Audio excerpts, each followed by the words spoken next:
Beleza, hoje eu vou apresentar minha lista de exercícios, primeira lista de algoritmos, em que era mandado para fazer uma média de alguns números, algumas notas. Então aqui, feito em Java, né? Então que eu já fiz fazendo uma função para somar todos os valores do vetor.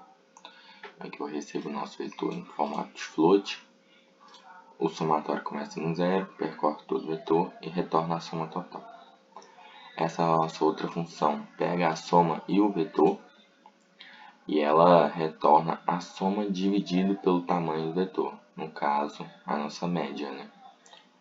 Retornando a média, ele vem para nessa nossa outra função, que ela pega o número de valores de alunos aprovados e reprovados pela essa média.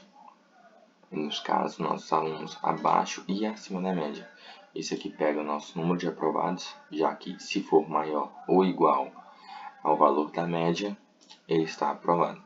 E se for o contrário disso, né, menor do que esse valor da nossa média, ele está reprovado.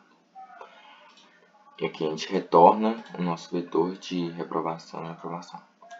E por último, a nossa função para imprimir esse vetor. Imprimir, né, esse resultado. Aqui a gente pega a nossa soma,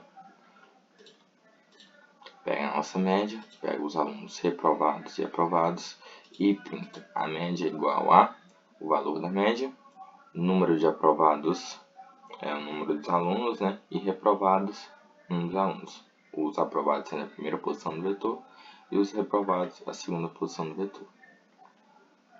Então aqui para nós testar, a gente pode pegar aqui o código. Para cá, que já está até aqui já. A gente vai rodar aqui. A média é igual a 6,67, aprovado 5, reprovado 5, processo finalizado. Vindo para o outro código, que a gente tem um caixa, né, para fazer o cálculo do troco. O exercício pediu apenas notas 50, 20 e 10. Então aqui a gente já começa recebendo o valor, né, que o cliente vai passar para a gente fazer o cálculo do troco dele. Então aqui a gente tem o valor, né, percorrendo o vetor. Se o número for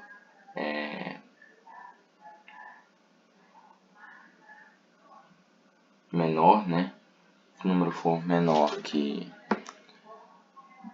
dividido por zero, né, se o número do valor dividido por i, no caso o i está pegando, assumindo esse primeiro valor, depois esse, se esse número dividido pelo 50, por exemplo, for maior que zero, quer dizer que tem um troco, né?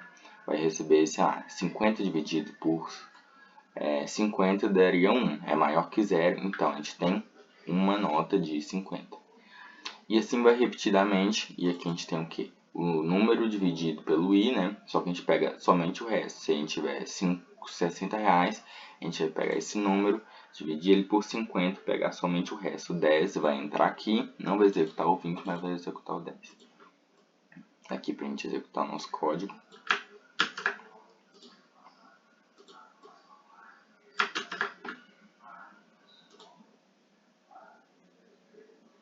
Dos nossos 50, já que a gente está assumindo o valor 100. E o nosso código de senha segura. A gente pega a nossa senha, transforma ela em um vetor de caracteres. A gente pega o tamanho desse vetor. E aqui eu fiz de algum modo mais diferente, mas eu criei uma variável especial, né, em booleano. Já setei ela como false de início já. Então aqui eu pego, se o tamanho do vetor for menor que 8, que era uma das características, né, que era para a gente definir se a senha era segura ou não, tamanho mínimo de 8 caracteres, se o tamanho for menor, senha é menor que 8 caracteres. Depois disso a gente faz um comparativo. Esse comparativo é para ver se tem caractere especial nessa senha. Então aqui a gente faz todos esses comparativos aqui, que eu peguei em comparativo com a tabela ASCII. Então aqui a gente tem a tabela ASCII e os caracteres especiais. Se tiver entre esse e esse, é um caractere especial. Então aqui a gente retorna, né, se tem caractere especial ou não, em comparativo com o booleano lá.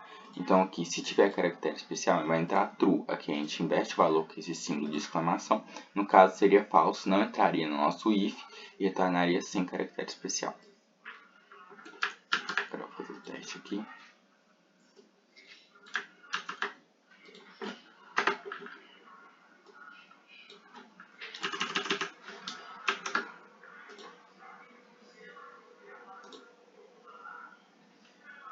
menor que 8 caracteres, vamos colocar mais alguns. Senha segura, vamos tirar o símbolo seguro. Senha menor que 8 caracteres.